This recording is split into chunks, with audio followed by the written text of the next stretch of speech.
momentillo.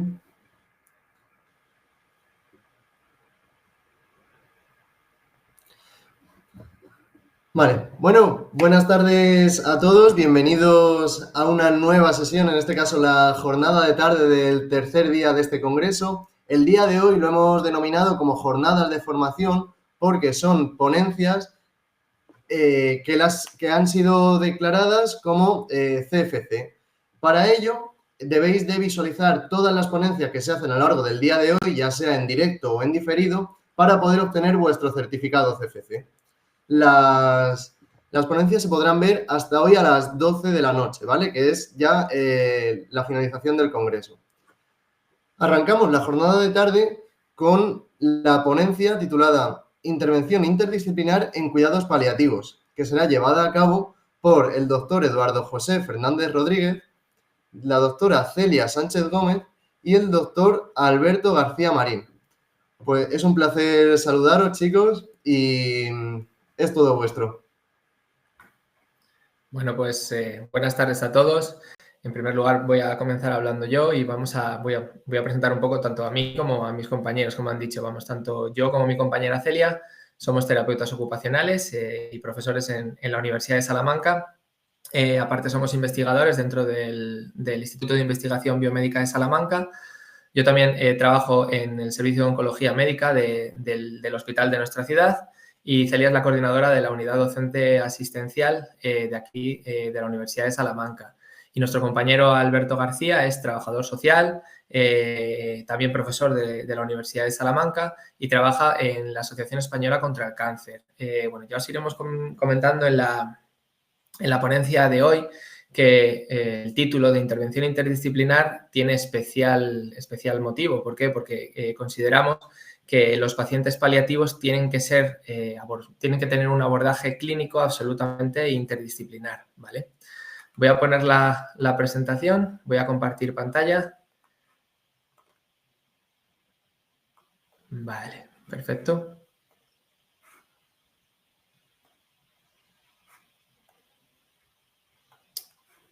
Vale, creo que se ve bien, ¿no, Pablo? Si no, confírmame que es así. Sí, sí que se ve bien. Si le puedes dar a ocultar Vale. dentro de la barra esa que te ha aparecido para que se vea al completo. Vale, perfecto. Perfecto. Bueno, pues como os comentaba, lo primero que nos planteamos cuando hablamos de paciente paliativo es una doble vertiente. Muchas veces hay muchos prejuicios que se establecen con anterioridad en este tipo de pacientes en ese estadio de la enfermedad. Y la pregunta con la que yo quiero comenzar la ponencia es la de supervivencia, dependencia, vida o calidad de vida, ¿vale? En muchas ocasiones es lo que nos pasa y lo que nos ocurre con este tipo de pacientes, ¿no? Que planteamos esa supervivencia irá acompañada de una correcta calidad de vida. Es mejor ampliar lo que es la vida del paciente, pero estamos condenándole a un proceso mayor de dependencia. Yo creo que ese es el punto de partida que tenemos que considerar a la hora de intervenir de forma interdisciplinar con estos pacientes en este estadio de la enfermedad. ¿Cómo lo vamos a dividir? Vamos a hablar en un principio y muy brevemente para entender qué son los cuidados paliativos, porque muchas veces tiende a confundirse. Los cuidados paliativos se abordan en muchas patologías. Aquí tenemos 50 minutos, una hora, entonces vamos a centrarnos un poco en lo que es los cuidados paliativos en el paciente oncológico, entendiendo que muchas de las cosas que vamos a hablar de este paciente es extrapolable a otro tipo de paciente paliativo, como puede ser un paciente que se encuentre con una demencia, con una ELA o con una enfermedad cardiovascular. ¿Para qué? Para pasar a lo que sería el punto más importante de la ponencia, que es ese control sintomático y adaptación en la vida cotidiana, seguido de esas necesidades sociales que presenta el paciente paliativo, ¿vale? Porque estamos hablando de un paciente con necesidades clínicas obvias, pero esas necesidades clínicas van siempre unidas a unas necesidades sociales, no solamente de él, sino del entorno, de la familia, de todas las personas que le rodean. Entonces, primero, entender qué son los cuidados paliativos. Y los cuidados paliativos los define de alguna forma la OMS como la atención integral dirigida a la mejora de calidad de vida de pacientes con enfermedades graves, avanzadas e incluso terminales y las de sus familias y entorno, ¿vale? Con un triple objetivo, que sería el control sintomático, por ejemplo, el control del dolor, el abordaje de las necesidades tanto emocionales, sociales como espirituales Y el apoyo durante todo este proceso, de esta fase de la enfermedad, a lo que es el paciente y a los familiares del mismo. E incluso el apoyo no solamente mientras está el proceso de enfermedad, sino una vez que ha finalizado este proceso patológico, este proceso clínico, y continúa el abordaje del duelo de estos familiares que han perdido a esta persona, ¿vale? Que sería como la última fase, pero que no hay que olvidarla, ¿vale? Porque estamos hablando de pacientes en una fase avanzada y, evidentemente, finaliza con ese exitus del paciente. Dos aspectos a considerar también muy importantes de los cuidados paliativos. ¿Qué beneficios esperamos obtener de nuestra intervención clínica? Primero, la mejora de lo que es la calidad de vida del paciente. Y el concepto de calidad de vida es un concepto tremendamente subjetivo. Entonces, lo que tenemos primero que hacer es entender qué es lo que busca el paciente en ese proceso de calidad de vida, que no será lo mismo en las diferentes personas. En segundo lugar, la reducción de lo que son las hospitalizaciones innecesarias, ¿vale? Todos sabemos que el proceso de hospitalización conlleva un gran deterioro en todo lo que es los roles, en todo lo que es el día a día de esa persona y de su familia, ¿vale? Entonces, tenemos que intentar, en la medida de lo posible, reducir esas hospitalizaciones. ¿Y cómo lo hacemos? Con ese control sintomático, que es lo que más vamos a entender hoy. Ese control sintomático es adaptación del paciente a su vida cotidiana. Y en tercer lugar, el apoyo integral, ¿para qué? Para enfrentarse a esta fase de la enfermedad o a esta enfermedad nueva. Incluso en muchas ocasiones se habla de una enfermedad como diferente a lo que es el inicio, siempre con dignidad en lo que es la persona. ¿Qué ocurre? Que el concepto de paliativo conlleva muchos prejuicios y hay muchos mitos que muchas veces las personas asocian a este concepto, ¿vale? Un paciente paliativo no es un paciente terminal, ¿vale? O sea, yo he tratado pacientes paliativos a lo mejor durante 2 años, imaginaros, ¿vale? Entonces hay que entender que la fase terminal es la fase final de este paciente paliativo. En muchas ocasiones se ofrecen estos cuidados paliativos en etapas tempranas en enfermedades graves, ¿vale? Imaginaros un diagnóstico grave de un paciente oncológico en una fase muy avanzada, desde un principio a lo mejor va a ser un paciente paliativo, ¿de acuerdo?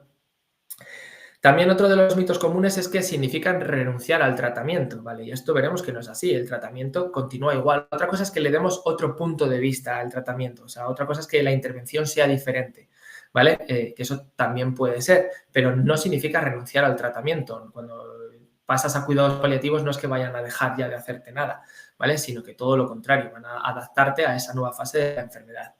Y el tercer mito es que cuando te envían a cuidados paliativos lo que quieren es aliviarte el dolor. Para empezar, a lo mejor un paciente paliativo no tiene por qué tener dolor, ¿vale? O sea, eso ocurre a veces sí y a veces no, ¿vale? Entonces, eliminemos estos mitos y estos prejuicios que se establecen con respecto a esta fase de la enfermedad. ¿Cuándo y dónde se accede a los cuidados paliativos y cuándo son necesarios? ¿Vale? Y aquí es complejo muchas veces de establecer. Nosotros decimos que en muchas ocasiones, hasta que el paciente llega a lo que es un proceso de cuidados paliativos, hay procesos de transición en donde los pacientes no se sabe si están en un tratamiento activo o paliativo, pero es un proceso intermedio. Entonces, ¿cuándo y dónde se accede a los cuidados paliativos? Pues desde el diagnóstico de una enfermedad grave o crónica, en primer lugar.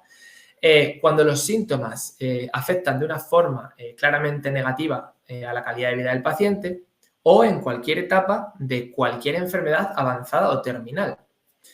Vale, y tenemos que tener en cuenta que dónde se dan los cuidados paliativos tiene como 3 vertientes diferentes. Para mí, el lugar perfecto donde tienen que abordarse estos cuidados paliativos es en el hogar, es en la casa del propio paciente. Pero claro, para eso se necesitan equipos especializados de atención domiciliaria, ¿vale? Para mí como terapeuta ocupacional creo que es el lugar perfecto, porque estoy viendo al paciente en su entorno real, en su día a día y puedo precisar mucho mejor y de una forma mucho más efectiva esas adaptaciones que tiene que hacer en su vida cotidiana. Evidentemente, también se centran en hospitales generalistas, ¿vale? Unidades específicas, como puede ser, por ejemplo, una unidad de oncología o un servicio de geriatría, ¿vale? Hay en servicios generalistas, servicios especializados, también se brindan estos cuidados paliativos. Y luego hay unidades específicas, lo que son las unidades de cuidados paliativos, pero entendamos que muchas veces los pacientes que están en un estadio paliativo, imaginaros un paciente oncológico o un paciente mayor que está en una medicina interna o en un servicio de oncología, a lo mejor se queda ahí, en esa fase paliativa, porque a lo mejor la unidad de cuidados paliativos está llena, ¿vale? O a lo mejor está en una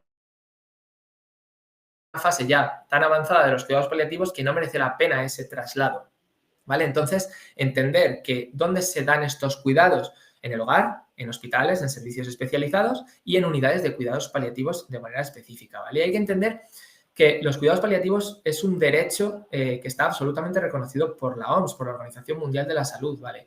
Y es algo que creo que todos, y yo me incluyo, en algún momento de nuestra vida, en un momento en el que pues una enfermedad, la que tengamos, llega un momento más final, tenemos que recibir estos cuidados paliativos, ¿vale? O sea, muchas veces parece que nos cuesta y es como a nosotros nos ocurre en la práctica clínica diaria que le dices a los pacientes, vas a ir a una unidad de cuidados paliativos y te miran como diciendo, nosotros aquí en Salamanca, encima, esa unidad está en un hospital que está en las afueras de Salamanca y muchos te dicen, ya me voy a ir allí a morir. Y le digo, no, vamos a ver, es que vas a ir allí porque a lo mejor tu estancia se va a alargar en el tiempo, vas a estar mejor en esa unidad, más atendido y probablemente te vayas luego para casa de esa unidad de cuidados paliativos. Eso es algo que es complejo y que muchas veces nos cuesta, ¿vale?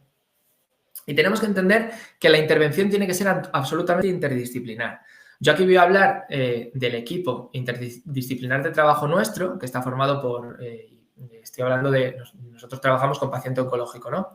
Con médicos oncólogos, enfermeras, auxiliares, terapeuta ocupacional, trabajador social y psicólogo.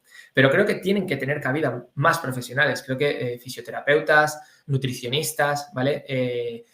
Son absolutamente imprescindibles. Además que considero que cuantos más seamos, es mejor para el paciente, ¿vale? Lo único que tiene que haber es una buena organización y una buena delimitación de qué hace cada uno y cuándo.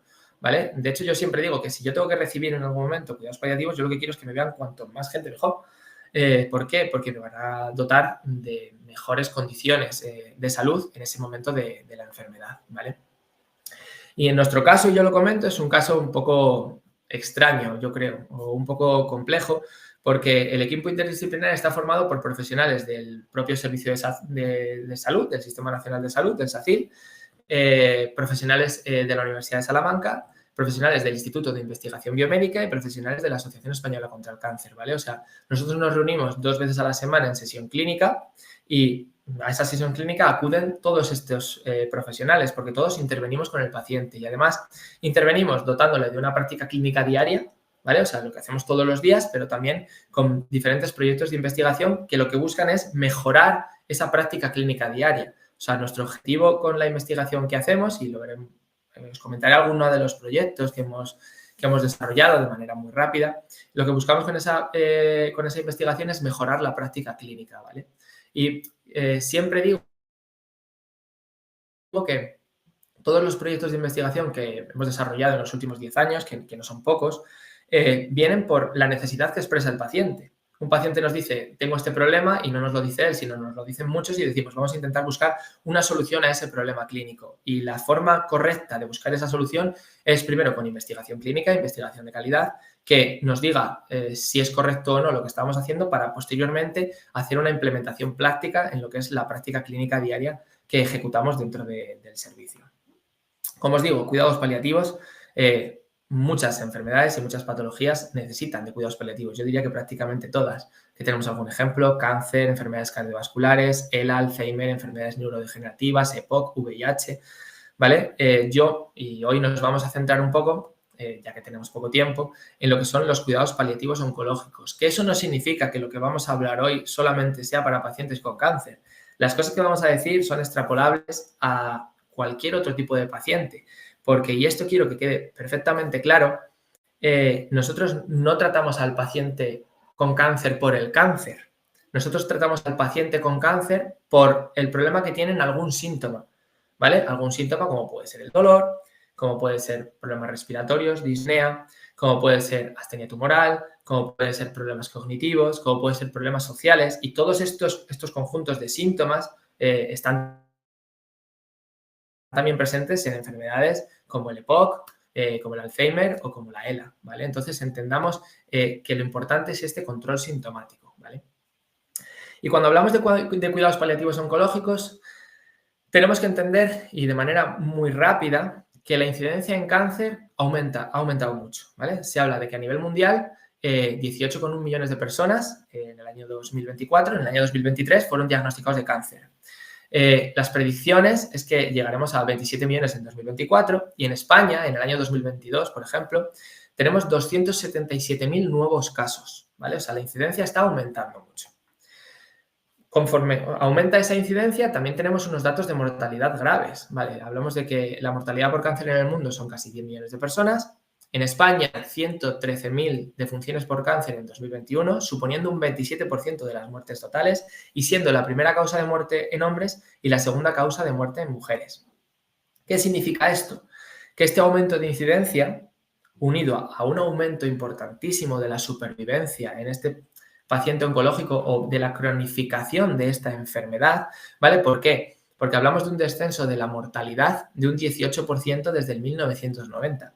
Hablamos de que hoy en día la supervivencia total del cáncer a los 5 años es del 53%. ¿Qué pasa? Que hay un aumento importantísimo de sintomatología secundaria a estos procesos oncológicos. ¿De dónde viene esta sintomatología secundaria? Del propio cáncer o de los tratamientos. Hoy en día tenemos muchísimos tratamientos, tenemos muchísimas quimioterapias, radioterapia, inmunoterapias, terapias hormonales, multitud de nuevos ensayos clínicos que poco a poco van a ir dotando de efectos secundarios a estos pacientes, que cuando llegan a un proceso paliativo llevan ya muchas líneas de tratamiento, llevan una evolución de la enfermedad muy grande y, por lo tanto, tienen una exacerbación muy importante de lo que es esa sintomatología secundaria al proceso oncológico. De ahí la importancia, y en este caso voy a hablar yo de la importancia del terapeuta ocupacional como miembro del equipo, ¿vale? ¿Qué ocurre? Que cuando hablamos de cáncer estamos hablando de una enfermedad genética, ¿vale? Muchas veces la gente se piensa que es una enfermedad física porque aparece el tumor de manera física, no. Lo que ocurre es que hay una alteración genética que condiciona la aparición de esta enfermedad. Entonces, yo siempre la pregunta con la que yo me planteo es ¿qué hacemos? ¿Lo que intentamos es curar el cáncer? Ni mucho menos, ¿vale? Lo que buscamos como terapeutas ocupacionales es ese control o adaptación sintomática de estos efectos secundarios que tiene el propio cáncer, la propia enfermedad o los propios tratamientos, ¿vale? Entonces aquí es donde vamos con ese control sintomático y con esa adaptación en la vida cotidiana. Y vamos a hablar, en este caso yo voy a hablar en primer lugar de astenia tumoral, en segundo lugar de disnea, de patologías respiratorias, en tercer lugar de dolor. Y mi compañera Celia Sánchez nos hablará de las patologías cognitivas asociadas a este proceso de enfermedad, que es el concepto de Chemobrain. ¿Qué es lo que quiero que entendamos? Y muy rápidamente, ¿vale? Porque tenemos un tiempo limitado y yo lo que quiero es que os queden claro qué es lo que hacemos con el paciente. Quiero que tengáis un conocimiento clínico de estos síntomas, quiero que sepáis cómo lo valoramos, el síntoma, y cuáles son las premisas de intervención sobre el mismo. Además, que os daré de cada síntoma, hablaremos de alguno de los proyectos y de los resultados que hemos obtenido, ¿vale? A la hora de intervenir. En el proceso de astenia tumoral hay que entender, la astenia tumoral no es que estoy cansado, no es que estoy fatigado, no, va más allá de eso, ¿vale? O sea, son síntomas que repercuten de manera significativa y social en el paciente. Tiene que haber evidencia de que estos síntomas son consecuencia del cáncer y no de otras comorbilidades asociadas. Y además es muy importante y es que tiene que haber un cansancio significativo o una disminución de energía en el último mes, ¿vale? ¿Qué es lo que expresan los pacientes? No solo expresan que estoy cansado. Estoy cansado, estoy apático, no tengo ganas, no hago nada. Entro en ese bucle en el que al final lo que estoy haciendo es un paciente dependiente. ¿Vale? Entonces hay que cambiar un poco ese proceso, ¿vale? Y hay que entender que muchas veces nos centramos en síntomas que no son los más prevalentes, ¿vale? Mirad, la astenia tumoral se presenta entre el 60 y el 90% de los pacientes oncológicos y es superior al 95% en los pacientes paliativos. O sea, yo creo que no he conocido en mi vida a un paciente que haya llegado a una fase paliativa que no presente esta astenia tumoral. Y además, y esto es evidencia científica, es el síntoma más duradero y el más quebrantador. Está absolutamente infradiagnosticado e infravalorado y es el que más problemática a nivel de dependencia y a nivel de funcionalidad ocasiona. Vale, además, que es un síntoma que va poco a poco apoderándose del paciente, ¿vale? El paciente sin darse cuenta deja de hacer cosas, no tiene ganas de hacer nada, cada vez está más fatigado y, por lo tanto, generamos mucha dependencia en ese paciente. Muchos instrumentos de evaluación, ¿vale? Y yo como terapeuta ocupacional reconozco que el que más uso y el que más me es útil es el cuestionario Perform, ¿vale? ¿Y por qué es el que más utilizo y el que es más útil? Porque yo puedo utilizar una EVA y le digo de 0 a 10 ¿cuánto de cansado estás? Y me dice un 8 y le digo, vale, ¿y eso en qué se traduce? Pues no lo sé.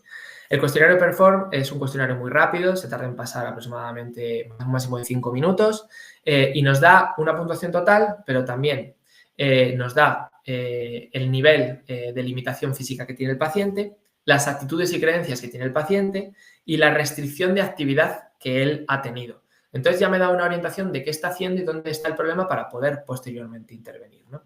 ¿Y cómo intervenimos con este tipo de pacientes? Pues evidentemente tenemos que iniciar con una movilización progresiva del mismo. Tenemos que hacer un proceso de reeducación en AVDs, ¿vale? Y para eso tenemos que reestructurar sus periodos de descanso y tenemos que dotarle de estas medidas higiénicas, por ejemplo, para los trastornos del sueño, ¿vale? Porque este tipo de pacientes en muchas ocasiones tienen alterado completamente el ciclo sueño-vigilia, ¿vale? Ya si están ingresados ya ni te digo, ¿vale? Pero a lo mejor en su casa dicen, no, es que durante el día estoy completamente somnoliento, no hago nada y por la noche estoy despierto, no me duermo y encima tengo ansiedad porque no me duermo, ¿vale? Además de que es muy importante siempre el uso de la actividad como herramienta rehabilitadora. ¿Qué es lo que te gusta hacer? ¿Qué es lo que quieres hacer? ¿Y por qué no lo haces? ¿Vale? O sea, apoyarnos en esa actividad como herramienta rehabilitadora. Y, por supuesto, valorar si se necesita algún tipo de producto de apoyo o alguna adaptación para que continúe realizando su actividad cotidiana, ¿no?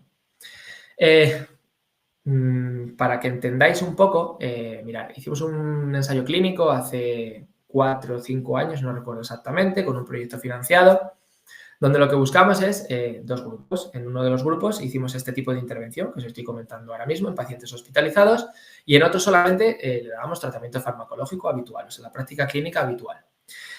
Lo que medimos es los niveles de astenia tumoral que presentaban y la dependencia, es decir, la realización de actividades de la vida diaria. 192 pacientes y obtuvimos diferencias estadísticamente significativas no solamente en los criterios de astenia tumoral como tal, sino en lo que era la limitación física, los niveles de actividad habitual y las actitudes y creencias con respecto a la enfermedad. Además, como curiosidad, encontramos correlaciones muy importantes con lo que son estos niveles de dependencia a nivel de actividades básicas de la vida diaria, ya se quedan no se denominan básicas, bueno, pero en ese momento hablábamos de actividades básicas de la vida diaria y actividades instrumentales, ¿vale? Y si observamos un poco las puntuaciones medias, estamos hablando de que los pacientes tenían unos niveles de dependencia moderados, ¿vale? Estamos hablando de puntuaciones en Bartel de 42 puntos y puntuaciones en Lawton-Brody de 4 puntos, ¿vale? O sea, estamos hablando de pacientes que tenían claras limitaciones en lo que es su desempeño en su vida cotidiana. En segundo lugar, el segundo síntoma que os quiero hablar son estas patologías respiratorias como consecuencia de los procesos oncológicos, ¿vale? Como puede ser la disnea, que es la que vamos a tratar. Y claro, aquí lo hilo con lo que os comenté al principio. ¿Qué pasa? ¿Que un paciente con una EPOC en una fase paliativa de la enfermedad no va a tener disnea? Claro, es que nos da igual, entre comillas, que sea un paciente con cáncer o que sea un paciente con EPOC. ¿Por qué? Porque la limitación en su desempeño diario probablemente sea muy similar. Otra cosa es que tenga que tener en cuenta lo que es el proceso de enfermedad y las consecuencias de ese proceso, ¿vale? Pero a la hora de intervenir, la intervención probablemente sea muy similar, ¿vale? No, imagino que lo sabréis, ¿vale? Pero la respiración es un mecanismo automático que hacemos todos sin saber que lo hacemos y esa falta de automatismo en esa respiración es lo que ocasiona el proceso de disnea, ¿vale? ¿Qué pasa? La disnea es un síntoma muy frecuente en el paciente oncológico, entre el 30 y el 70%, en torno al 70-80% cuando estamos hablando de un paciente paliativo y más si tiene, por ejemplo, un tumor pulmonar, ¿vale? O sea, porque aquí hay una diferenciación muy grande en función del diagnóstico anatomopatológico que se haga de este paciente. ¿Qué pasa? Que no solamente provoca malestar a la hora de respirar, ni ansiedad, ni disconfort, sino que todo esto lo que ocasiona es grave alteración en la autonomía del paciente y una repercusión muy grave y muy negativa de lo que es la funcionalidad del mismo. ¿Qué es lo que tenemos que intentar buscar con estos pacientes? Que se adapte a esta sintomatología de una forma correcta. ¿Por qué? Porque hacen absolutamente lo contrario. Y para eso nos tenemos que centrar en lo que es el ciclo del paciente respiratorio. ¿Qué es lo que ocurre en estos pacientes y más en fases avanzadas, en estos pacientes paliativos? Tengo un problema respiratorio, no puedo respirar, me ahogo. Claro, lo que hago es adaptarme al síntoma y adaptarme de forma incorrecta. ¿Y cómo se adaptan de forma incorrecta? Como haríamos todos. si yo al hacer las cosas lo que hago es dejo de hacerlas, ¿vale? Disminuyo mi nivel de actividad. ¿Qué ocurre? Que al disminuir ese nivel de actividad, lo que hace es aumenta mi disnea de esfuerzo. Cada vez a cosas que hago cada vez más sencillas a nivel físico, me van a provocar mayor disnea. ¿Qué ocurre con esto? Que lo que hacemos es que empeora su estado físico. Y como consecuencia de ese empeoramiento del estado físico, lo que tenemos es un mayor problema respiratorio.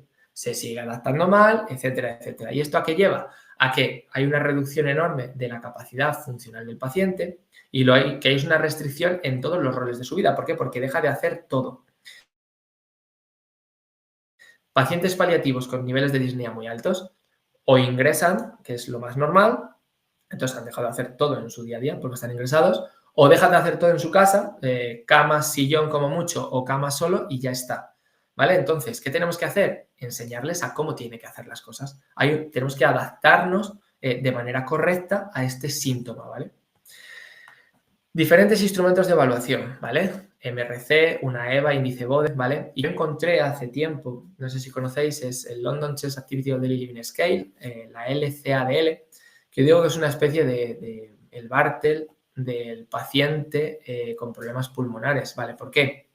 Porque te dice dónde tienes limitaciones, dónde tienes problemas a nivel respiratorio, en actividades de autocuidado, actividades domésticas, actividades físicas e incluso actividades de ocio y tiempo libre. Y es curioso porque una de las actividades que evalúa esta escala es la de poder hablar. ¿Vale? Estos pacientes cuando tienen una disnea muy grande no pueden ni tan siquiera hablar, ¿vale? Y eso, claro, les condiciona enormemente, no pueden mantener una conversación con alguien. Es algo similar a lo que nos ocurre cuando nosotros, imaginar que estáis empezando a correr o que vais corriendo y corréis más de lo que podéis, vuestra frecuencia cardíaca, todo aumenta y cuando vais hablando con alguien llega un momento en el que no puedes hablar. Pues eso a ellos les pasa en cualquier actividad de su vida diaria. ¿Vale? Entonces, es un instrumento muy útil y muy válido para los terapeutas ocupacionales para conocer el estado y lo que es la afectación de ese problema respiratorio en el paciente en su vida cotidiana. Porque, claro, tenemos la escala MRC, la Medical Research Council, que nos dice, sí, tiene una disnea de 4 y eso es gravísimo. ¿Y en qué le afecta? Pues no sé, pero es que es muy alto. Pues no, yo lo que quiero es si tiene problemas a la hora de hacer la cama, a la hora de subir escaleras, a la hora de vestirse la parte superior del cuerpo o a la hora de hablar con alguien, ¿vale? Y eso me da a mí una información muy importante para yo adaptar este proceso. ¿Y cómo lo hago? ¿Cómo hago esa adaptación? Pues con movilización progresiva del paciente, con reeducación de lo que son sus actividades de la vida diaria, con enseñanza de técnicas de ahorro de energía en la realización de sus actividades, con realización de ejercicios respiratorios, con programas de tonificación muscular y con, por supuesto, prescripción de productos de apoyo. ¿Vale? O sea, tenemos que dotarnos de todo lo que podamos hacer para que el paciente adapte la actividad, pero también adapte la forma en la que lo hace y adapte la forma en la que se ejecuta esa actividad. ¿Vale? O sea, tenemos que reenseñarle a hacer las cosas. No, tenemos que intentar que no deje de hacerlas en la medida de lo posible, sino que las haga de otra forma. Pues a lo mejor antes te duchabas en bipedestación y ahora te tienes que duchar en sedestación. ¿Por qué? Porque te cansas, pero no puedes dejar de ducharte. Si lo puedes hacer tú solo. Entonces hay que enseñarle que tiene que cambiar esas formas, ¿vale? Y también aquí os presento un proyecto que desarrollamos, también un ensayo clínico hace 3-4 años, más o menos, 139 pacientes incluidos en 2 grupos, grupo experimental y grupo control. Grupo control solamente tratamiento farmacológico habitual y grupo experimental incluimos este proceso, estas técnicas de intervención, ¿vale? Y medíamos problema respiratorio, capacidad de esfuerzo y, por supuesto, funcionalidad. ¿Y qué es lo que encontramos? Vale, pues correlaciones muy importantes entre, evidentemente, el nivel de afectación que tenían a nivel respiratorio y la funcionalidad del paciente, pero obtuvimos algo que es digno de mencionar, y no porque lo hayamos obtenido nosotros, sino porque muchas veces nos cuesta extrapolarlo, ¿vale? Utilizábamos el índice BODE. Si lo conocéis, es un índice complejo que mide estado general a nivel respiratorio, IMC, espirometría, prueba de esfuerzo y el nivel de disnea con la MRC, y nos da una puntuación. Y este índice BODE nos da una probabilidad de supervivencia a los 4 años del paciente. Nos dice, pues la probabilidad de supervivencia es un 75%, es un 50%, es un 30%. Nosotros mejoramos estas puntuaciones en el índice BODE Y eso creo que está directamente relacionado con que mejoramos la probabilidad de supervivencia de este paciente a los 4 años. No solamente es que estemos mejorando su funcionalidad, su dependencia, el que pueda seguir haciendo una vida lo más normalizada posible, sino que a partir de esto lo que estamos es mejorando la probabilidad de supervivencia de este paciente, ¿vale? En tercer lugar, el tercer síntoma es el del dolor, ¿vale? Y hay que entender que el dolor está presente en un 30% de los pacientes en el momento del diagnóstico, pero en un 70-80% de los pacientes paliativos. Cuando hablamos de pacientes paliativos oncológicos, los tumores que más incidencia tienen de dolor son óseos, cervix, cabeza, cuello y estómago. Pero hay tumores y procesos de cáncer que no tienen dolor, como son los linfomas o los linfomas o las leucemias. Es decir, que el dolor no está presente en todas las enfermedades con patologías oncológicas, pero es que también el dolor no está presente en todos los pacientes en cuidados paliativos. En muchos sí, pero no en todos. Vale, que es otro de los prejuicios y de los mitos de los que hablábamos al principio. Instrumentos de evaluación del dolor. Y para mí aquí tenemos un gran condicionante. Hay muchísimos cuestionarios y escalas de evaluación para el dolor, pero creo que es complejo encontrar, yo por lo menos como terapeuta ocupacional no he encontrado una escala que me guste de forma global para medir el dolor en el paciente. Lo que solemos utilizar es una mezcla entre una escala visual analógica normalizada, una prueba de funcionalidad para saber dónde tiene limitaciones y el inventario psicosocial de dolor, ¿vale? Yo creo que esas tres son las que más utilizaría para obtener una evaluación muy preliminar. Evidentemente, luego habría que profundizar, ¿no? Y la intervención se va a basar siempre en esos principios metodológicos para el control del dolor, ¿vale? Muy importante siempre entender el dolor con un tratamiento combinado, tratamiento farmacológico y no farmacológico. No solamente me duele y me tomo un ibuprofeno y se me pasa, ¿no? Vamos a ver la causa del dolor y cómo podemos corregirla. Además, tenemos que intentar prevenir efectos secundarios, tenemos que promover el cumplimiento terapéutico y, ojo, cuando se habla de cumplimiento terapéutico, de adherencia terapéutica, no solamente hablamos de que se tome la pastilla por las mañanas y por las noches, ¿no? El cumplimiento terapéutico también es con respecto a esos tratamientos no farmacológicos. Y es muy importante tener en cuenta ese cumplimiento terapéutico en tratamientos no farmacológicos.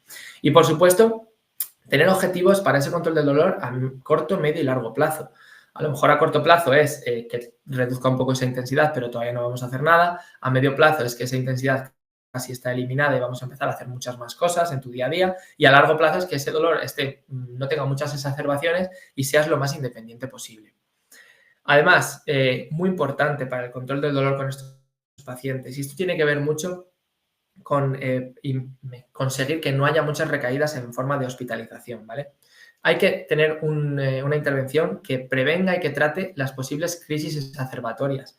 Muchas veces cuando tenemos un dolor crónico de base va a haber picos de aumento de dolor. Tenemos que intentar que esos picos sean los menores posibles porque generalmente en esos picos el paciente ingresa. Aportar información clara y comprensible. Siempre utilizar la actividad como herramienta rehabilitadora. Si te duele y dejas de hacer todo, no estamos consiguiendo nada.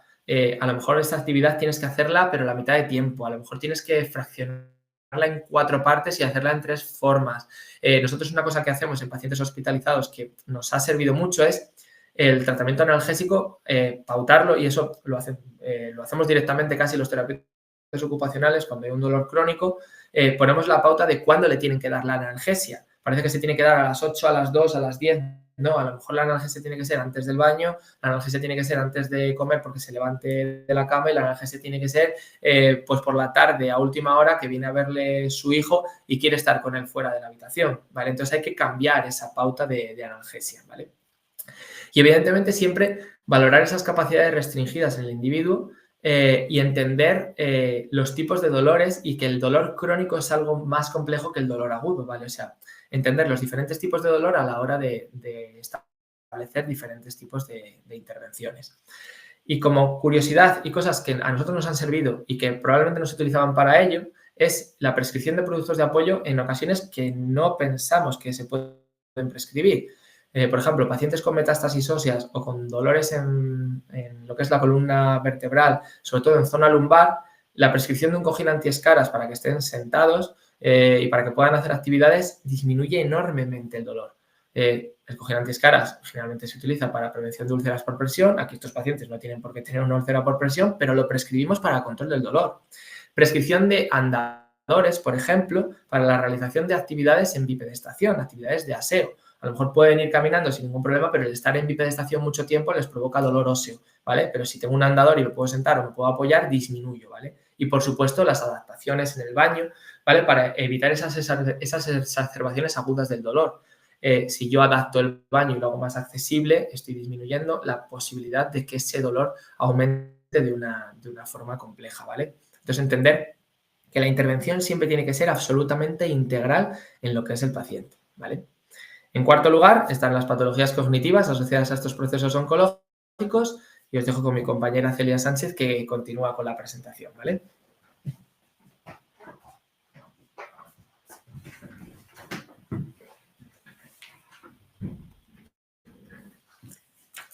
Bueno, hola, buenas tardes. Voy a continuar con el aspecto de las patologías cognitivas, como ha indicado mi compañero Eduardo. Y voy a hablaros concretamente de un término que no sé, espero que muchos conozcáis o por lo menos habéis escuchado hablar de él, que es el chemobrain. El chemobrain se ha comenzado a estudiar en la actualidad estos efectos secundarios a la quimioterapia o a otros tratamientos oncológicos producidos a nivel cognitivo. Es cierto que hasta hace pocos años por un lado no se le daba importancia y por otro lado no se estudiaban sus efectos, igual que ocurría con muchos otros síntomas asociados. ¿Por qué? Porque ahora ya se sabe que el cáncer es una enfermedad que puede ser una enfermedad crónica en la que el paciente sobrevive y también hay que tener en cuenta otros aspectos que afectan a su calidad de vida, como es este aspecto, el nivel cognitivo. El chemobrain sería el deterioro cognitivo inducido por los tratamientos oncológicos o a lo mejor habéis podido escuchar también hablar sobre el deterioro cognitivo quimioinducido o también sobre el deterioro cognitivo relacionado o relativo al cáncer.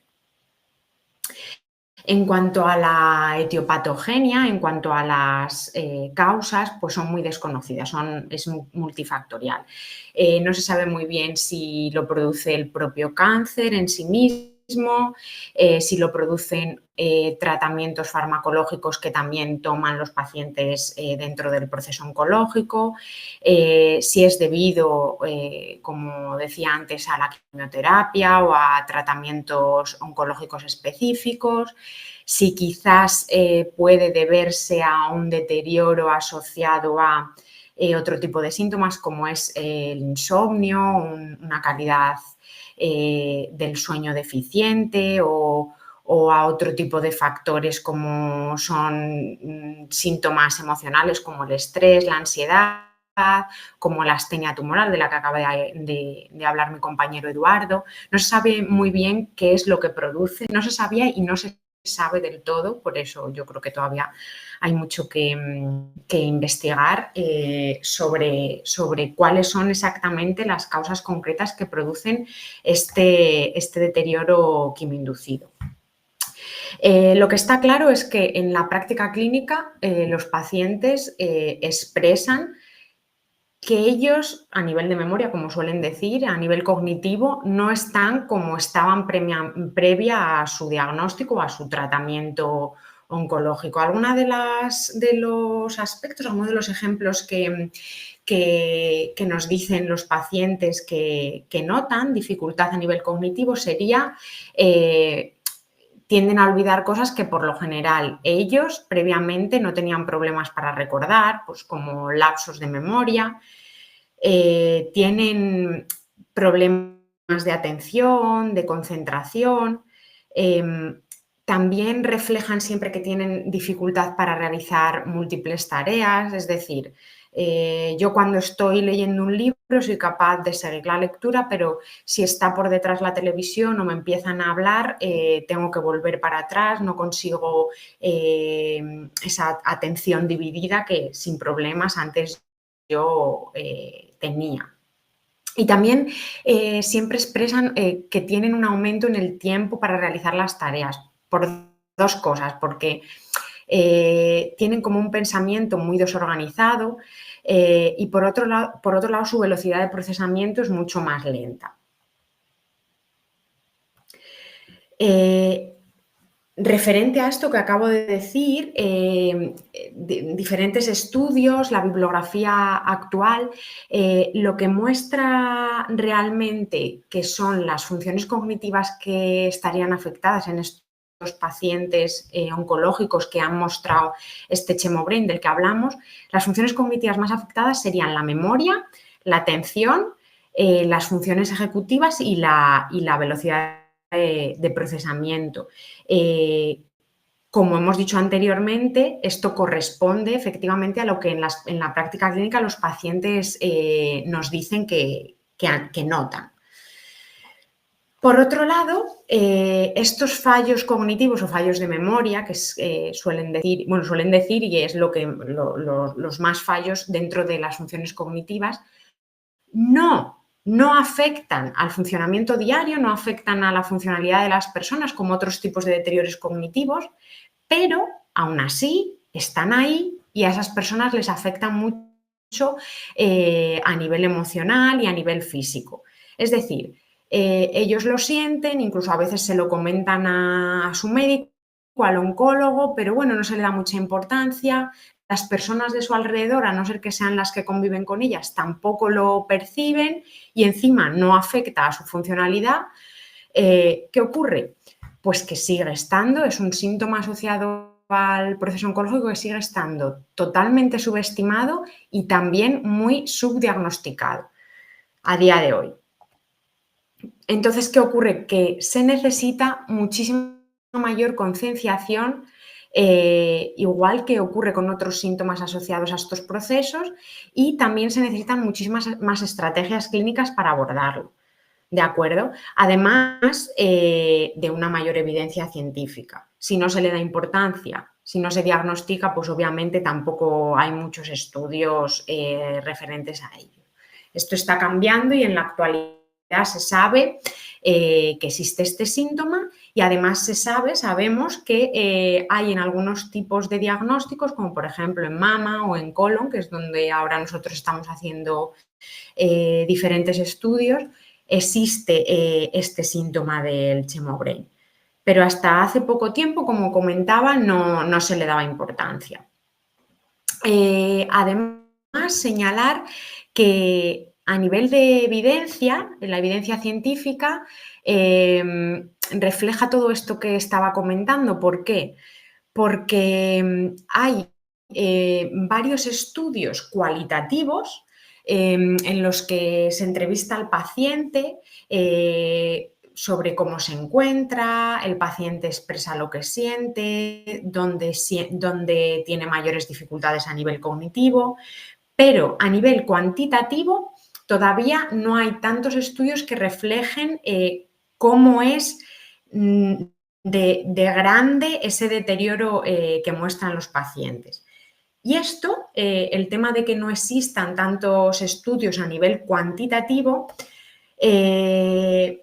viene también porque nos hemos dado cuenta, sabemos que las pruebas psicométricas objetivas convencionales que solemos utilizar como cribado para ver si una persona tiene deterioro cognitivo leve, moderado, etcétera, etcétera, un Mini-Mental, MoCA, otras escalas de cribado que con otro tipo de pacientes nos sirve, en estos casos no siempre es así.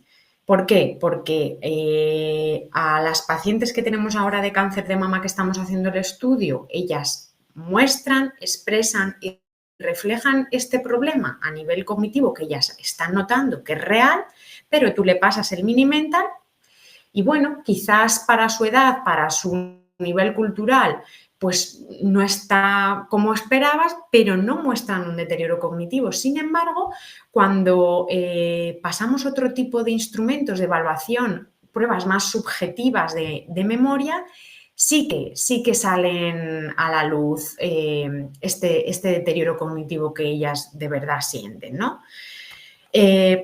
Por ello, estamos utilizando, además de estos test psicométricos que solemos utilizar para valorar el deterioro cognitivo en otra población, otro tipo de pruebas, como por ejemplo estas 3 que señalo aquí. La prueba de evaluación de cognición cotidiana.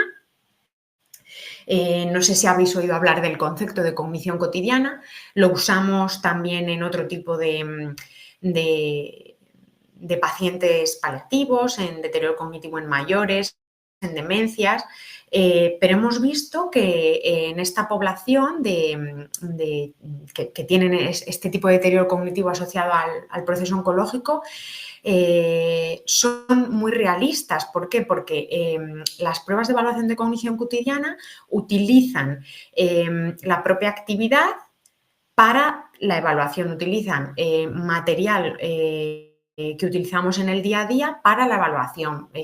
Evalúan la velocidad de procesamiento, la memoria y las funciones ejecutivas de las que hablamos antes durante la actividad, generalmente durante actividades instrumentales. Evalúan la velocidad de procesamiento durante las tareas de recordar una cita médica, de rellenar un pastillero, de gestionar algún tipo de tarea administrativa o bancaria. Entonces, estas pruebas de evaluación de cognición cotidiana sí que están mostrando este ChemoBrain del que hablamos. Otro tipo de evaluaciones serían, por ejemplo, el cuestionario de fallos de memoria, de la vida cotidiana.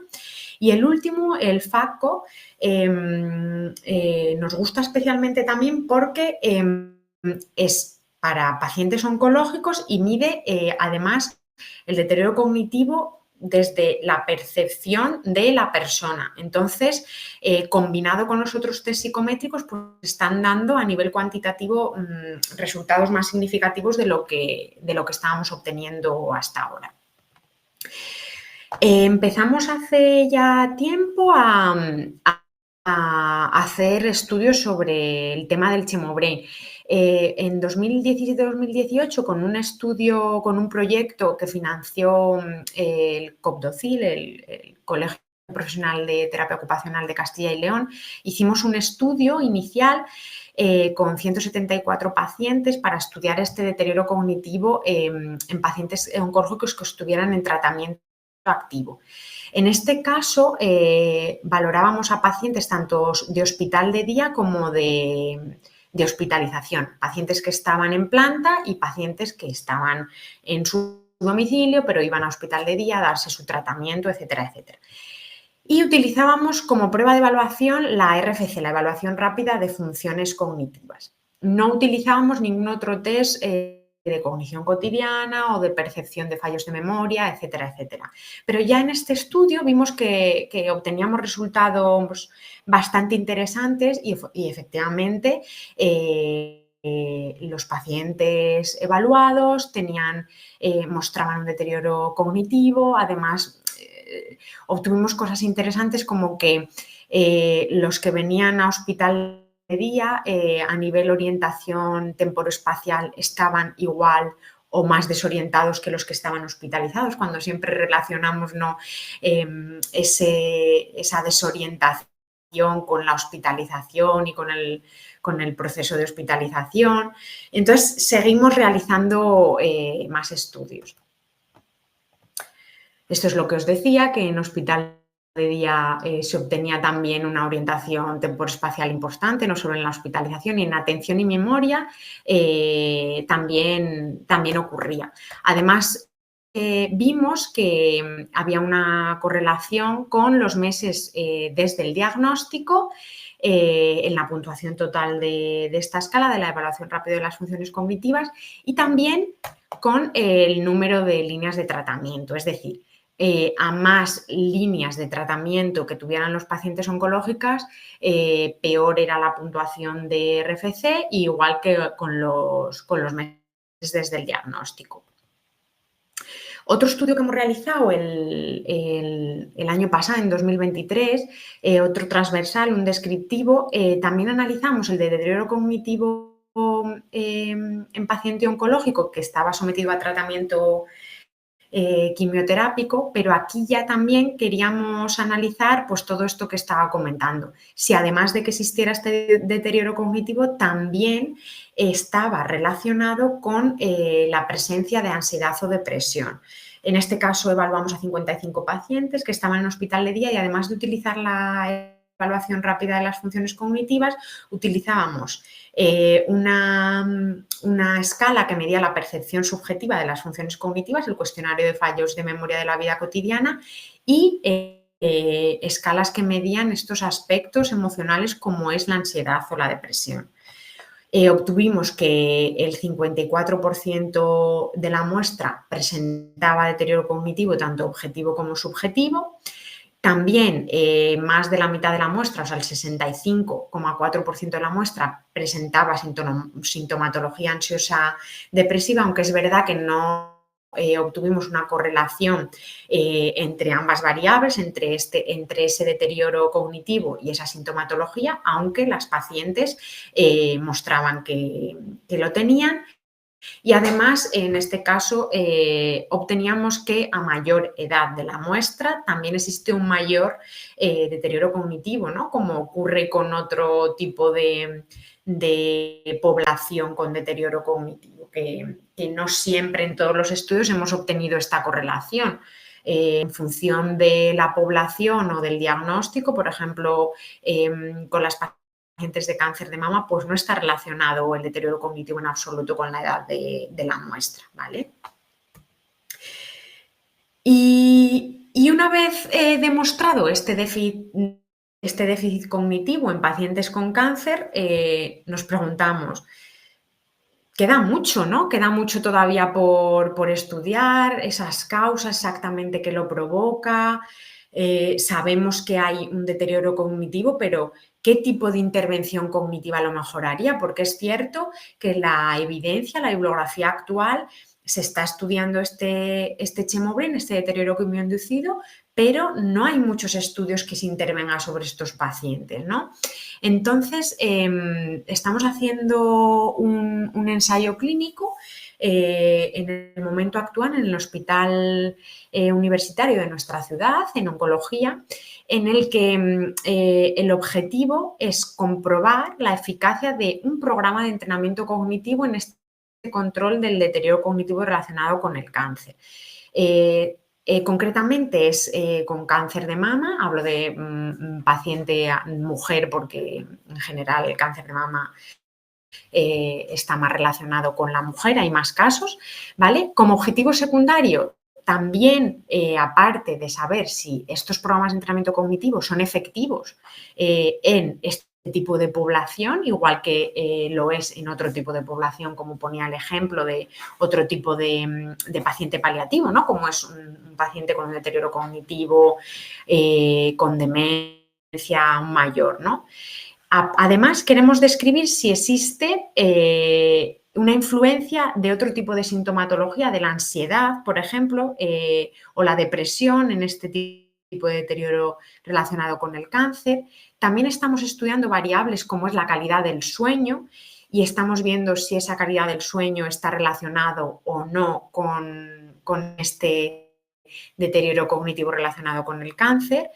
Y también estamos evaluando si, como creemos, este tipo de tratamientos quimioterápicos están relacionados o no con el deterioro cognitivo relacionado con el cáncer. A ver si de verdad son los tratamientos, es el propio cáncer, es la influencia de otra sintomatología, como decíamos al principio, como es la ansiedad, etcétera, etcétera.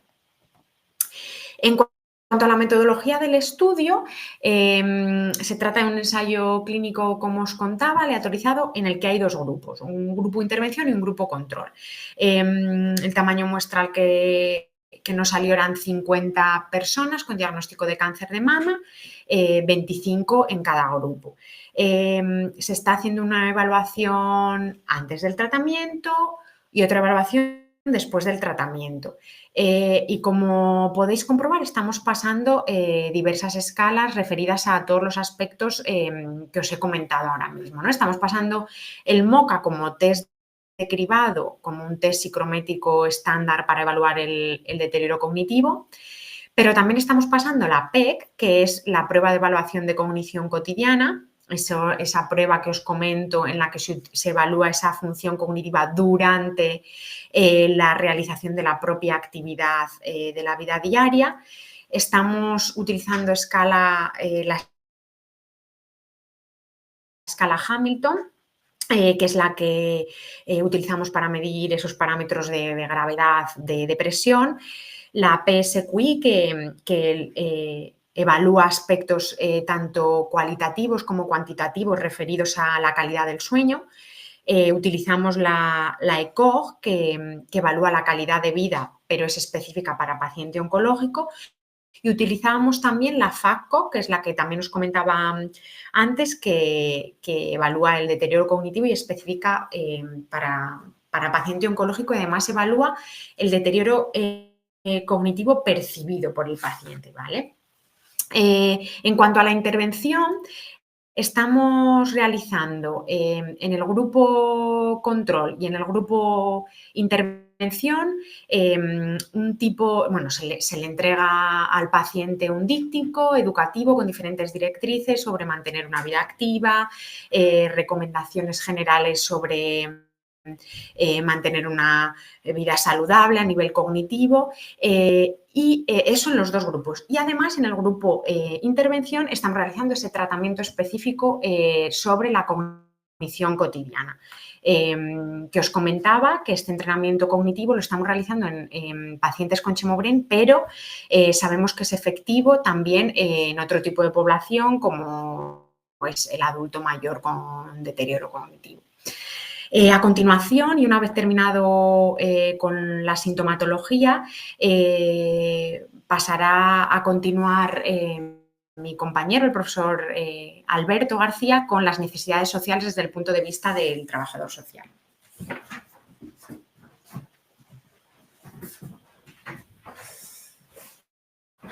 Bueno, buenas tardes. Como quedan apenas más o menos 7-10 minutillos, lo que vamos a hacer va a ser ver un poco esas necesidades sociales en el paciente paliativo.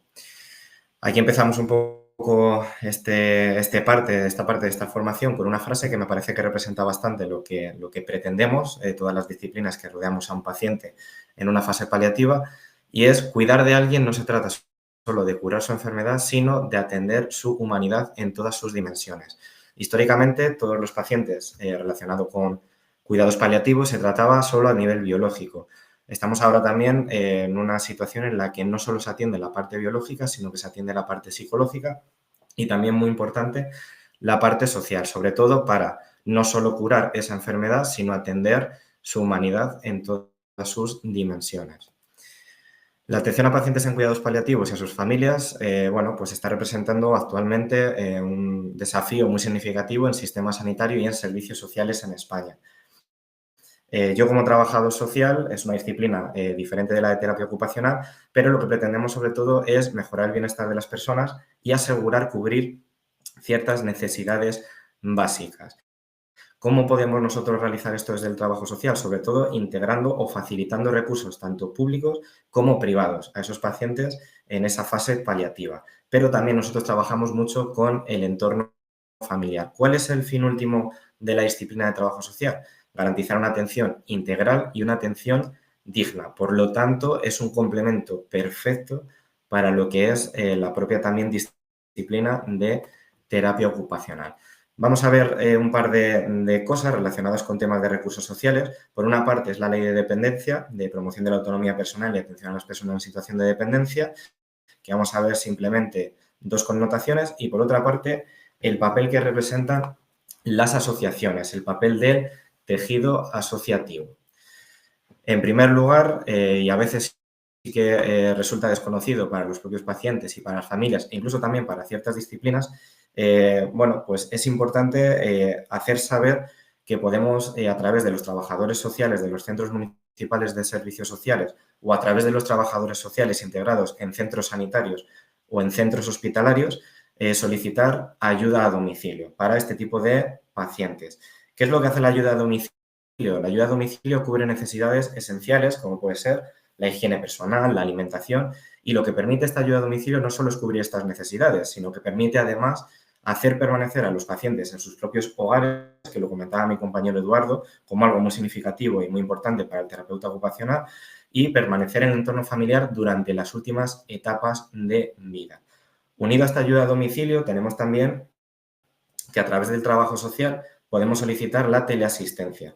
La teleasistencia sí que es verdad que es un recurso más conocido y sobre todo se destina a pacientes mayores o pacientes que tienen una movilidad reducida. A través de estos dispositivos lo que generamos es que con la teleasistencia el propio paciente pueda solicitar de manera urgente y de manera inmediata cierta, digamos, atención de sus necesidades. Una caída y una fractura, algún problema en el domicilio, etcétera. Se puede activar hacia, en este caso, médicos especialistas o incluso también dar una señal y una información a lo que es la familia. Por lo tanto, tanto la teleasistencia como la ayuda a domicilio lo que permiten es generar seguridad y tranquilidad al propio paciente, mantenerlo en el hogar, pero también, muy importante, generar seguridad y tranquilidad a los cuidadores, que son una pieza también fundamental en lo que es el cuidado del paciente paliativo, ¿vale? Todo esto depende, a fin de cuentas, de la ley de dependencia, que se puede solicitar ayuda a domicilio, teleasistencia, pero también incluso residencias y centros de día. Todo esto se puede gestionar, insisto, a través del trabajo social, en centros municipales de servicios sociales o incluso a través de los trabajadores sociales que están incluidos dentro de centros de salud o dentro de, en este caso, atención hospitalaria cuando está el paciente ingresado. Pero, ¿la ley de dependencia realmente protege? Hay muchas connotaciones negativas. La ley de dependencia sí que es verdad que es un trámite que depende, a fin de cuentas, de trabajo social y de servicios sociales. Y, bueno, aquí os he traído diferentes perspectivas de diferentes incluso periódicos, ¿vale? Para que demos un poco esa visión de esa realidad social. ¿Qué es lo que pasa con la ley de dependencia? Por ejemplo, ahí veis cómo en la región de Murcia existe larga espera para ser reconocidos los pacientes como dependientes. O también, por ejemplo, podéis ver en la otra noticia, casi 2.900 personas están en lista de espera para acceder a las prestaciones o servicios de dependencia. Por lo tanto, lo que estamos viendo aquí es que hay una larga espera para que los pacientes en fase paliativa sean reconocidos como pacientes dependientes y poder solicitar esas ayudas a domicilio, esa teleasistencia, etcétera. Pero, por ejemplo, aquí tenemos más noticias. Falta de información, complejidad e incluso lentitud para poder solicitar las ayudas de dependencia. O incluso algunos periódicos dicen la ley de dependencia debe proteger a las personas y no desampararlas. ¿Vale? Nos encontramos ante una situación que tenemos un recurso de ley de dependencia, pero que resulta completamente insuficiente. Más de 100 personas dependientes fallecen diariamente sin prestaciones en España. Por lo tanto, tenemos un recurso, pero que resulta insuficiente y además nos falta cierta capacidad. ¿Cuáles son los principales desafíos futuros para esta ley de dependencia? Bueno, pues evitar esa burocracia excesiva, digamos, presupuestos por parte del Estado para que se activen estas políticas públicas y evitar desigualdades. Hay desigualdades entre ciertas provincias en las que se reconocen más dependencia, menos dependencia, en función también de los presupuestos que facilita el Estado, ¿vale? Por lo tanto, tenemos ciertos problemas de dependencia, pero es que además no existen recursos públicos y efectivos. Y es que aquí quienes entran son el papel del tejido asociativo, es decir, las asociaciones. Las asociaciones realmente surgen cuando no llega el Estado. Por ejemplo, aquí tenemos Asociación contra el Cáncer, Cruz Roja y APAM. ¿Por qué esto es importante para el terapeuta ocupacional? Yo como trabajador social mantengo una relación directa con el terapeuta ocupacional. ¿De qué me encargo sobre todo? De facilitarle préstamo de material ortoprotésico de forma gratuita cuando en este caso el terapeuta lo necesita. El terapeuta comenta que cierto paciente tiene ciertas limitaciones, se necesita cierto material ortoprotésico para ejercer cierta actividad que requiere el terapeuta y directamente se le puede tramitar. Es un servicio completamente gratuito. La Asociación contra el Cáncer tiene cobertura a nivel nacional. Está la Asociación contra el Cáncer de Albacete, de Murcia, de Salamanca, de Barcelona. Es decir, es un recurso que podéis contar con ello para poder solicitar este tipo de material. Pero también hacemos incluso ayudas económicas privadas, pero también orientamos a cómo conseguir incluso determinadas prestaciones públicas. Y también nosotros trabajamos mucho con todo lo que rodea al paciente, es decir, con la familia. Trabajar el impacto de la enfermedad, el duelo, etcétera, ¿vale? A través incluso de diferentes tipos de talleres. Aquí tenemos otro tipo de asociación que simplemente no es a nivel nacional, pero que puede estar, en este caso, en Alicante. ¿Qué quiero haceros ver con esto? Que puede haber otro tipo de asociaciones en Murcia, en Albacete, en Galicia, que a lo mejor son a nivel ya más de ese tipo de comunidad, pero que puede dar cobertura al terapeuta ocupacional. ¿Con qué? Con otras disciplinas, con atención psicológica al paciente y a la familia, con atención prestando pelucas, andadores, pedaleras, etcétera, al paciente, o otros talleres de los que se puede nutrir ese paciente en fase paliativa o la familia. Y por último, y no nos vamos a alargar tampoco en exceso, aquí os hago ver también una de las entidades que es más comúnmente conocida, como por ejemplo Cruz Roja. ¿Qué podemos nosotros con Cruz Roja relacionar con el terapeuta ocupacional?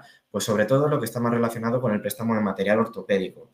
Es un préstamo completamente gratuito, lo tiene Cruz Roja y se pueden prestar todo el material que yo creo que vosotros necesitáis para ejercer la actividad. Sillas de ruedas, andadores, muletas, camas, grúas, colchones, cojines, etcétera. Entonces sí que tenéis una red, digamos, social de diferentes recursos que podéis activar simplemente con descolgar teléfono, contactar con entidades y poder dar cobertura a los pacientes. Bueno, y ya para finalizar, entender que llevamos bastantes años ya trabajando de esta forma, ¿vale? Y de manera interdisciplinar. Hemos tratado a más de 600 pacientes, de donde hemos extraído datos, donde tenemos más de 6.000 intervenciones. Además, a nivel de investigación, más de 15 proyectos financiados. Y si algo quiero destacar es que estos pacientes, cuando nos llegan a nosotros, o sea, cuando hay una derivación del paciente para que pongamos en marcha lo que es este equipo interdisciplinar, llegan con una puntuación de 35 puntos en Bartel, es decir, niveles de dependencia graves, ¿vale? Estamos hablando de una alteración importante del paciente que va a conllevar también una alteración muy importante de lo que es el entorno, de lo que es la familia del mismo, ¿vale? De manera muy resumida, imaginaros un caso, un varón de 71 años con un carcinoma de pulmón en estadio 4, además tiene EPOC y una neumonía y tiene un ingreso hospitalario. Al inicio tenemos un paciente que presenta fiebre y disnea, ¿vale? Comienza con el tratamiento farmacológico y el primer día lo que ocurre es que encima tiene un síndrome confusional, estando en el hospital, alteración electrolítica, ¿vale? Síndrome confusional. A los 3 días, ¿qué pasa? Que este paciente, si no tiene ningún tipo de intervención, va a perder masa muscular, pueden aparecer úlceras en los talones, limitación en la marcha, etcétera. ¿Qué ocurre? Que a la semana ya ese paciente no va a tener ese síndrome confusional, las úlceras en los talones se han eliminado, pero el tener esa menor masa muscular pues le va a ocasionar una alteración del equilibrio y, por lo tanto, tenemos que ya no tenemos una neumonía en ese paciente, pero tenemos un problema de funcionalidad grave. Es decir, tenemos un paciente muy dependiente. ¿Vale? Entonces, lo que tenemos que hacer es intervenir desde el principio, desde el primer día en este individuo. ¿Para qué? Para intentar conseguir que esto no ocurra, ¿vale? Y es lo importante. Y, de verdad, remarcar la importancia del equipo interdisciplinar. Yo tengo pacientes que tienen una necesidad social, que necesita algo, y hablo con Alberto en la sesión clínica y le digo, oye, mira, necesito que me gestiones que este paciente, que no tiene ningún tipo de recurso económico, pueda tener una silla de ruedas, pueda tener una... Vamos a hacer una adaptación en su domicilio, necesita un cuidador, ¿por qué? Porque su pareja trabaja, no trabaja, están en otra ciudad. O sea, es decir, hay que verlo desde un punto de vista completamente global, ¿vale? O sea, cuantos más profesionales, mejor, ¿vale? ¿Por qué? Porque ese aumento de supervivencia o ese aumento de tiempo en lo que son los cuidados paliativos no debe de restar calidad de vida al paciente, no debe de restar calidad de vida a los familiares, y es ahí donde tenemos que trabajar desde investigación clínica.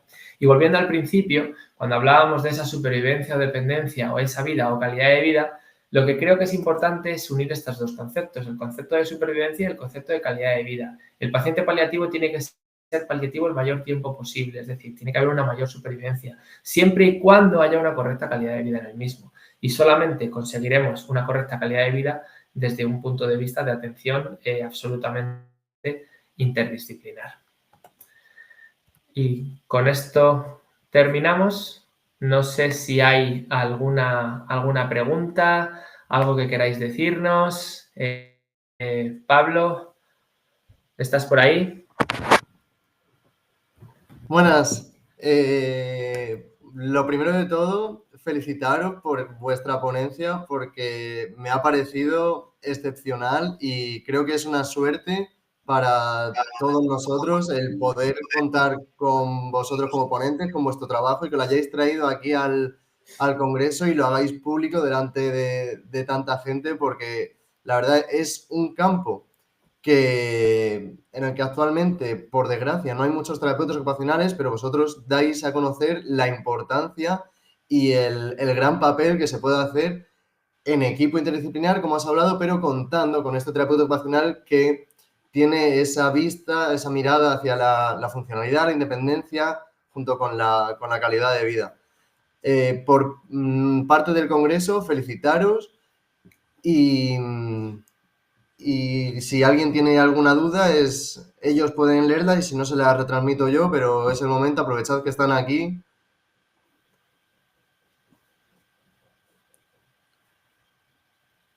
Bueno, nosotros agradecerte, Pablo, y estamos encantados de estar aquí, vamos, y encantados de que hagáis congresos así y que den cabida a muchos profesionales y sobre todo también que empoderen a la profesión.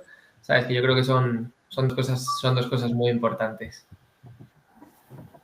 Muchísimas gracias.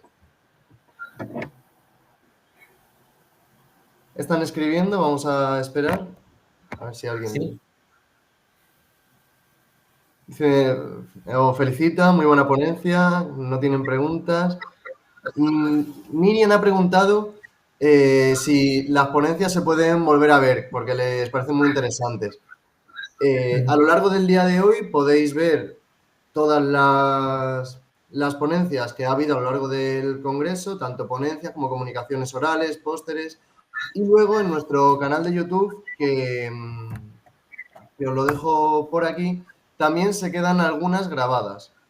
Hay algunas que sí, otras que no, en función de quién nos haya dado permiso o no para poder publicarlo en esta red social, que es pública al final. Pues si no hay ninguna pregunta, Eduardo, Alberto, Celia, ha sido un placer contar con vosotros. Es un orgullo para el Congreso, de verdad, teneros aquí y el haber podido aprender tanto y de una manera tan interesante y tan apasionada como lo habéis transmitido sobre este tema. Muchas Pues felicidades. muchísimas Y muchas gracias a vosotros. A los asistentes os recuerdo que a las 7, ahora en menos de una hora, tendremos la última ponencia del día, que es la de neurorehabilitación a través de robótica. Sería la última ponencia del Congreso y después ya la clausura de este primer Congreso en Innovación, en Rehabilitación Integral y Terapia Ocupacional. Muchísimas gracias a todos por asistir y nos vemos a las 7. Un saludo. Muchas gracias. Adiós. Hasta luego. Adiós. Muchas gracias. Hasta luego. Hasta luego.